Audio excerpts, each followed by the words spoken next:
Halo Sobat YouTube, kali ini pembahasan kita tentang sistem mengasah ketika berada di outdoor. Masing-masing dari kalian pasti punya cara mengasah sendiri-sendiri, dan ini cara yang saya lakukan ketika berada di outdoor. Jadi ini semacam sharing ya kawan-kawan ya, cara saya mengasah ketika berada di outdoor seperti ini. Jadi ini kita tadi ada Tramontina, kemudian pisau dari Mang John Gios, dan juga ini pisau si Ganso ini. Itu akan kita coba asah ya kawan-kawan ya. Oke, untuk sistem mengasah saya sendiri itu menggunakan kertas amplas dan juga lembaran kulit. Untuk kertas amplas yang saya bawa itu dari grade 400, 600, 800 sampai 1000. Tapi kali ini kita hanya akan pakai grade 400 saja ya kawan-kawan ya. Grade 400 sendiri ini sebenarnya sudah powerful menurut saya. Untuk cara mengasahnya sendiri kita butuh dasaran, dan dasaran itu kita bisa buat dari log-log yang ukuran seperti ini ya. Oke, lognya kita potong-potong dahulu. Jadi kita potong sampai dapat ukuran yang diinginkan. Kira-kira sih ukuran yang saya inginkan itu seperti ini. Setelah saya potong, maka kita lanjut dengan prosedur batoning. Jadi dengan batoning ini kita akan mendapatkan bagian datar pada bagian dalam dari log yang kita belah dua. Kemudian kalian tinggal letakkan kulit di atas dari log tersebut. Tapi pertama kita buat dulu agar kulit tersebut mentok pada bagian log ini. Untuk lebih mudah dipahami, saya kikis dulu sedikit ya bagian log kayu ini. Nah, kira-kira seperti ini maksud saya. Jadi ketika saya meletakkan kulit ini di atas log tadi, itu pas ya kawan-kawan ya. Tujuannya untuk datar, dan juga saya punya bagian yang bisa saya genggam agar tangan saya tidak terkena dari benda tajam ketika saya melakukan prosedur mengasah. Tapi bisa kalian lihat ini masih agak menggelembung, jadi lognya ini akan kita ratakan seperti ini. Jadi setelah kita kikis sampai dirasa cukup datar ya kawan-kawan, bisa diraba, dan itu kalau terasa sudah lumayan datar, itu sudah bisa kita gunakan untuk melakukan prosedur mengasah. Jadi bagian yang lebih dari kertas amplasnya itu kalian genggam ke lognya agar tidak bergeser. Untuk melihat sudut asah, sederhananya kalian bisa lihat antara bilah dan bagian kertas amplas itu kan ada semacam kosong ya di situ ya. Jadi kalian miringkan hingga bagian tersebut sudah tidak terlihat, yang tadi saya tunjuk pakai kayu. Jadi kalau kalian miringkan hingga bagian yang bolong di bawah itu sudah tidak terlihat, berarti itu sudut asah dari bilah kalian. Jadi ini sudut asah dari Tramontina saya ya kawan-kawan ya.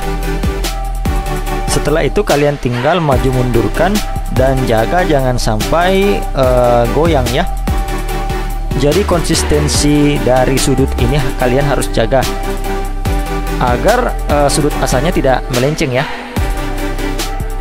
Oke, itu tadi cara pertama. Kemudian cara kedua untuk mengasah masih dengan asahan yang sama, tapi tekniknya itu dimiringkan sejajar dengan mata atau di bawah mata juga bisa sih.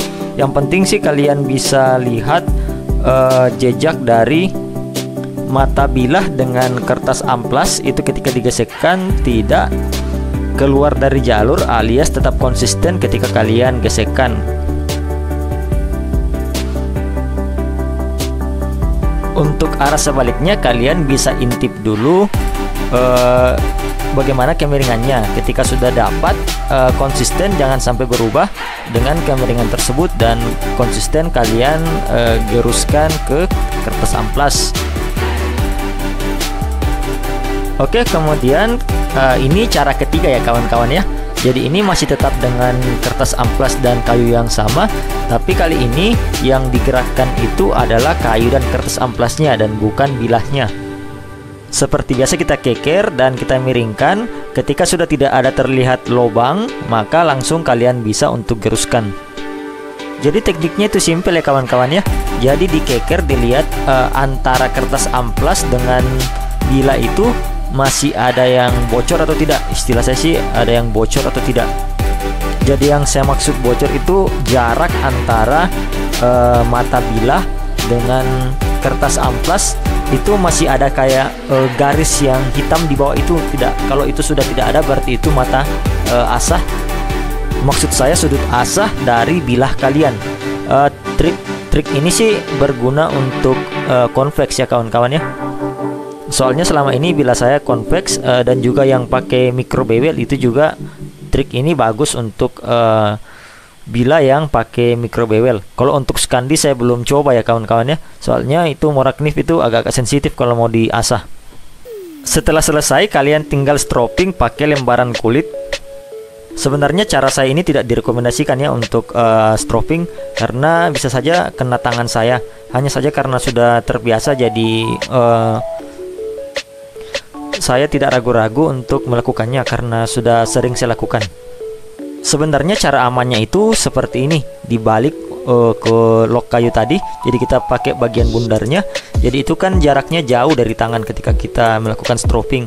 Hanya saja karena sisi datarnya kurang, makanya saya kurang suka untuk stropping dengan menggunakan bagian belakang lok. Jadi lebih sukanya kayak begini.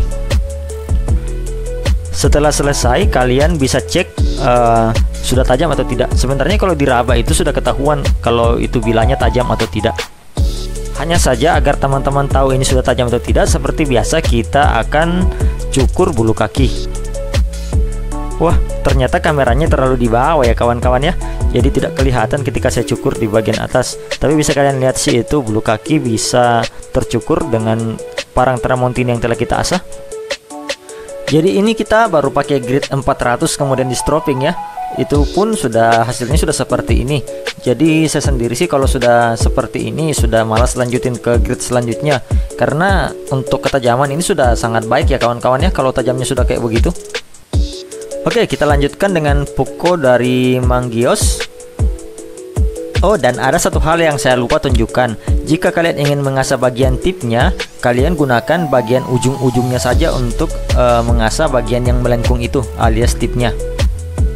Oke, untuk prosedur mengasahnya seperti biasa, kita miringkan sampai bagian hitam antara bilah dan juga dengan si kertas amplasnya itu tidak ada ya. Jadi kalau sudah tidak kelihatan gelap alias sudah ketemu antara atas dan si kertas amplas, itu sudah bisa digaskan untuk diasah. Oke, untuk mengasah sisi sebelahnya biasanya sih saya lihat juga kalau sudah tidak ada maksudnya sudah ketemu antara bagian matanya dengan kertas amplas, sudah tidak ada lagi yang lubang. Nah, itu saya berikan tanda dengan menahan bagian matanya seperti ini, sehingga saya bisa mengukur kalau tadi itu berada pada sudut sekian ketika saya mengasah. Untuk bagian tipnya bisa kalian lihat, jadi kita pakai bagian ujung-ujung bawah itu untuk mengasah bagian lengkungan yang dekat dengan tip dari mata pisau. Mungkin penamaan saya tadi agak bermasalah ya kawan-kawan ya. Untuk lebih jelasnya kalian lihat saja di video. Jadi intinya itu konsisten ketika kalian menggesek pisau ke alat asah kalian. Jadi cara ini dimaksudkan agar teman-teman yang susah untuk melihat berapa sudut asah dari pisau teman-teman, jika menggunakan tips seperti ini kalian bisa dengan cepat melihat di mana atau bagaimana atau berapa sudut asah dari pisau yang teman-teman miliki. Oke, kita lanjut dengan menstropping. Habis itu kita akan cek untuk cukur bulu juga. Ini juga saya cuman pakai grit 400 ya kawan-kawannya, saya tidak pakai grit yang lain. Dan pisaunya juga langsung bisa untuk cukur bulu ya kawan-kawannya. Meskipun tidak dalam satu kali tarikan, tapi ini menandakan kalau pisau ini sudah tajam. Jadi meskipun cara ini mungkin dibilang kurang sempurna, tapi intinya saya berhasil menajamkan pisau atau bila-bila saya yang lain dengan cara seperti ini.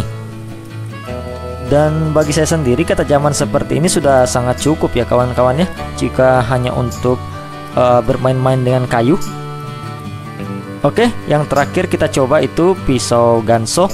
Ini pisau yang sering sekali saya bawa ya kawan-kawan ya, dan selalu saya bawa ketika bepergian. Untuk cara aslinya sendiri kalian bisa pakai metode yang sama ya kawan-kawan ya, dengan cara mengasah tramontina. Tadi kan di depan saya sudah jelaskan ada 3 metode atau 3 cara yang saya pakai. Jadi kalian pilih saja salah satu, entah itu mau dibaringkan atau dimiringkan seperti ini, atau pisaunya ditancapkan ke kayu baru kertas amplasnya yang digosokkan ke pisau. Kalian bisa menggunakan ketiga cara tersebut. Kalau untuk kalian yang baru mulai belajar mengasah sih, saya sarankan menggunakan cara yang ketiga. Jadi yang cara ketiga tadi itu, yang ketika saya mengasah tramontina itu yang menggunakan cara ketiga. Cara ketiga itu memastikan agar kalian tidak banyak melakukan perubahan sudut ketika melakukan asah. Karena yang kalian gesekkan itu adalah kertas amplasnya dan bukan bilahnya, jadi lebih gampang dikontrol. Tapi karena saya sudah terbiasa membaringkan maupun memiringkan, jadi saya pakai cara yang ini, cara 1 atau cara 2 ini. Dan seperti yang saya katakan tadi, untuk bagian ujung dari mata pisau ini, yang bagian melengkung itu pokoknya bukan yang datar, itu kalian bisa mengasah menggunakan bagian ujung-ujung dari kertas asah kalian. Lebih jelasnya kalian lihat di video, saya hanya menggunakan bagian bawahnya. Itu lebih enak untuk mengontrol bagian pisaunya yang melengkung jika menggunakan bagian bawah atau bagian atas dari kertas amplas. Oke, kalau sudah selesai seperti biasa kita tinggal stropping. Kemudian kita tes untuk cukur bulu kaki. Jadi pisau ini juga sudah tajam ya kawan-kawan ya, langsung bersih itu. Oke, jadi kira-kira seperti itu metode saya ketika mengasah bilah-bilah saya ketika berada di outdoor seperti ini. Jadi cara ini menurut saya cukup simpel ya. Mungkin kalian punya cara yang lain, kalian juga bisa share cara kalian. Jadi yang kita butuhkan hanyalah log seperti ini, kemudian kertas kertas amplas dan juga kulit sapi. Kalau kalian mau lanjut sih bisa juga sih dari grade 400 naik ke 600, kemudian naik ke 800, kemudian naik ke yang terakhir naik ke 1000. Namun saya di grade 400 itu juga sudah tajam ya menurut saya ya kawan-kawan ya. Kecuali mau lebih perfect lagi silahkan naik ke grade selanjutnya. Metode asahan saya juga ini tidak membebani barang bawaan, karena ya dengan sekecil ini kita bisa mendapatkan hasil yang lumayan maksimal. Oke, jadi sampai di sini sharing dari saya tentang cara mengasah ketika berada di kegiatan outdoor. Mohon bantuannya untuk like dan subscribe jika kalian suka, dan juga sampai ketemu di lain waktu dan di lain kesempatan dengan pembahasan dan sharing-sharing menarik lainnya.